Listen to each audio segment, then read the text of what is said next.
Hello, j'espère que vous allez bien.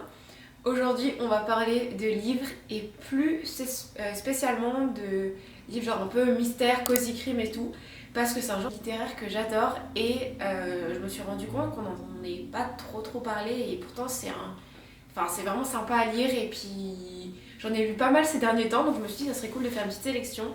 J'en ai fait une sélection plus genre cosy crime, donc comment dire, un peu plus adulte et d'autres un peu plus jeunes adultes. Donc voilà, en vrai ils peuvent tous être potentiellement lus par des jeunes adultes.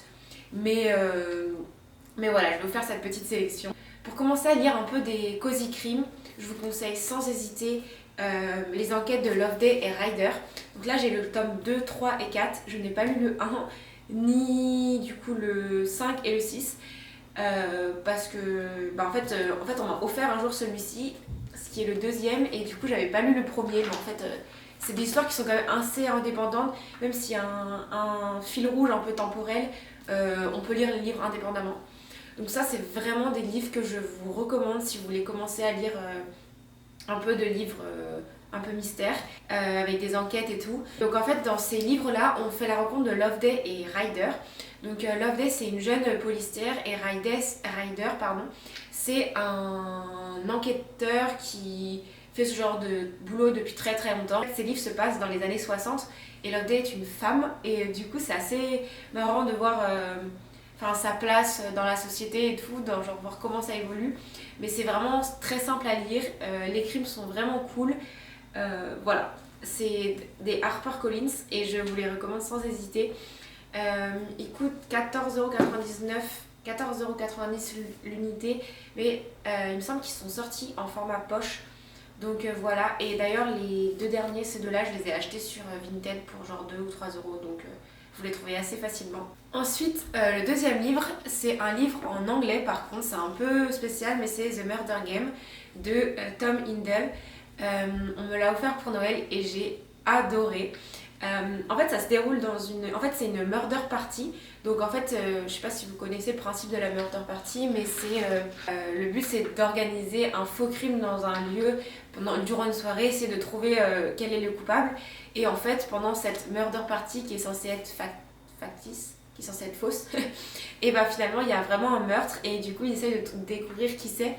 Sauf qu'ils savent très bien que c'est quelqu'un qui est dans le groupe, étant donné que bah le lieu est clos. Donc c'est un livre qui est vraiment intéressant. C'est assez drôle parce qu'en fait, il fait 300 et quelques pages, 370 pages, mais il se passe en une seule soirée. Et c'est ce que j'aime beaucoup avec ce livre. On apprend beaucoup sur les personnages et surtout, il y a pas mal d'indices qui sont répétés plusieurs fois. Et ça, c'est cool si vous voulez commencer parce que bah, des fois, on perd un peu le fil. Donc dans celui-là, c'est simple de suivre l'histoire. Donc voilà, celui-là je vous le recommande sans hésiter. Ensuite, bien évidemment, je peux pas faire une vidéo sur les livres de crimes, de mystère et tout, sans parler de Agatha Christie. Donc ça c'est mes deux petits nouveaux Agatha Christie. Ceux-ci sont en anglais, mais bien sûr Agatha Christie est disponible en français aussi. C'est des livres qui sont vraiment très courts, il y a genre 250 pages à peu près et franchement c'est écrit assez gros. Donc les Agatha Christie, même si ça commence maintenant à dater un petit peu, c'est des livres qui sont toujours d'actualité et qui sont assez simples à comprendre, que ce soit en français ou en anglais. Pensez aux Agatha Christie. Surtout, je suis sûre que chez vos parents, vos grands-parents, vos oncles, vos tantes, vous en avez souvent certainement qui traînent quelque part. Donc voilà, vous allez pouvoir facilement en lire. Et en vrai, c'est adapté à tous les âges, je trouve. Il n'y a pas vraiment de minimum pour lire du Agatha Christie. Donc voilà. Le dernier livre mystère un peu que je voulais vous présenter, c'est A Good Girl's Guide to Murder et c'est Meurtre mode d'emploi en français. Et c'est vraiment un incontournable du genre jeune adulte. Si vous voulez lire du mystère, c'est mon coup de cœur vraiment de 2023 et je vous le recommande sans hésiter. Ça c'est le premier tome, il y en a deux autres qui sont sortis que je vais essayer d'acheter prochainement.